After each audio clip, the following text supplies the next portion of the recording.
Hey everyone, so in this video we're going to go over the basics of the Dark Zone in the Division 2.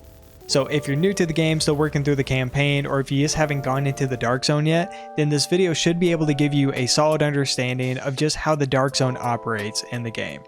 So what exactly is the Dark Zone? The Dark Zone is a PvE and a PvP area combined, meaning that there's going to be AI enemies like in the rest of the game, but then there's also going to be other players, other agents, who have the ability to attack you and kill you as well. On the Washington DC map, there are 3 Dark Zones. There's one on the top left of the map, one on the right side of the map, and then one on the bottom of the map as well. You can enter these Dark Zones by going through checkpoints. You have the option of fast traveling to a checkpoint whenever you're outside of the Dark Zone, but once you're inside any of the Dark Zones, you can't fast travel anywhere. If you want to leave the DZ, then you will have to walk through one of the checkpoints. When you're in a Dark Zone, you can either resupply your ammo, grenades, and armor kits at any of the checkpoints, and the checkpoints line the outside border of each Dark Zone, or you can go to one of the safe houses inside the Dark Zone, which will be marked on your map. It'll be an orange house symbol. The first time you go into each Dark Zone, you'll be given a single player mission basically. You'll go to certain areas, do certain tasks, kill some enemies, and the game will guide you through the basic mechanics of the Dark Zone. This only applies for the first time you go to each Dark Zone, and while you're doing these single player missions there won't be any other players, so you can just explore, take that time to just get a lay of the land. But once you're done with that mission, the next time you go into that Dark Zone, you will be in the real Dark Zone with other players who can kill you.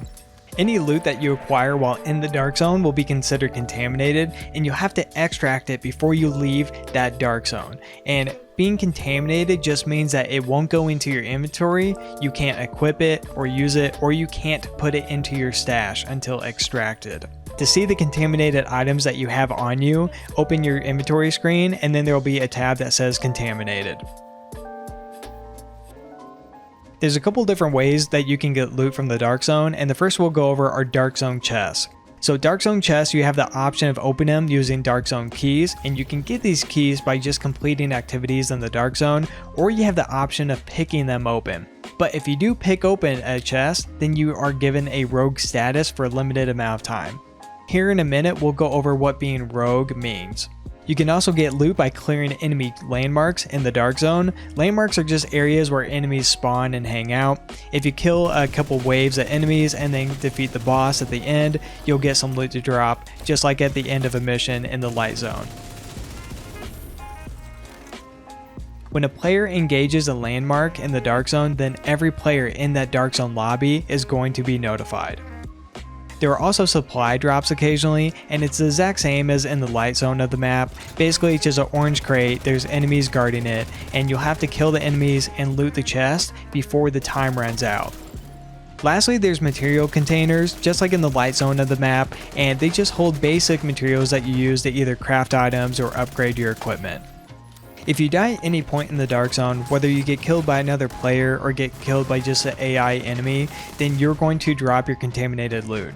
When you're dead, you can choose which DZ checkpoint that you can respawn at, and then you'd have the option to either just leave the DZ from that point, or you could run back to your location where you died and you could try to pick up the loot that you dropped. But that is if another player hasn't picked it up. Other players have an option of stealing your loot whenever they kill you, or if you just die. It'll be there on the ground for them just to pick up. But keep in mind, this only applies for the contaminated loot that you've got from the Dark Zone and you haven't extracted yet.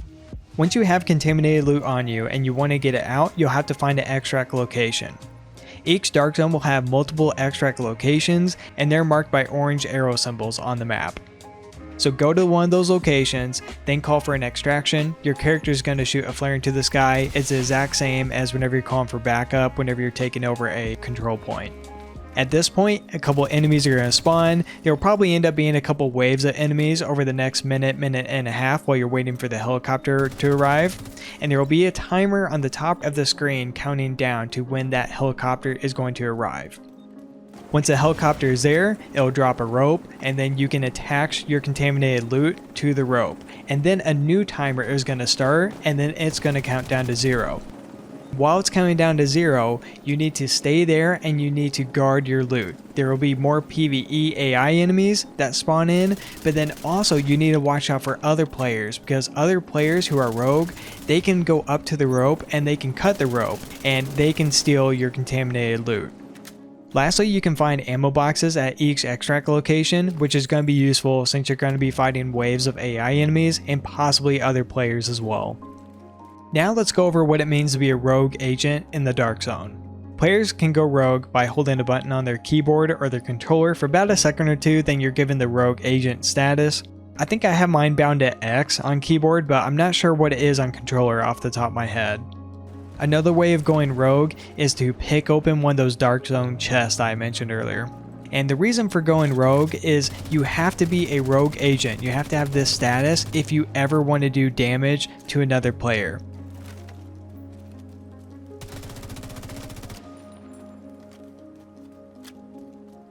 Landmarks and extractions are hot areas for PvP in Dark Zone. They're common areas where it's usually pretty easy to find other players, and also that entire DZ lobby is notified when something is happening at a specific extract area or a specific landmark.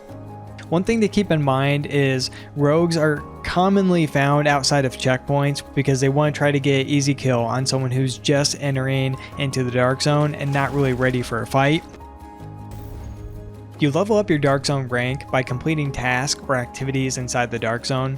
This can be done by clearing landmarks, successfully extracting gear, or by killing other players as well.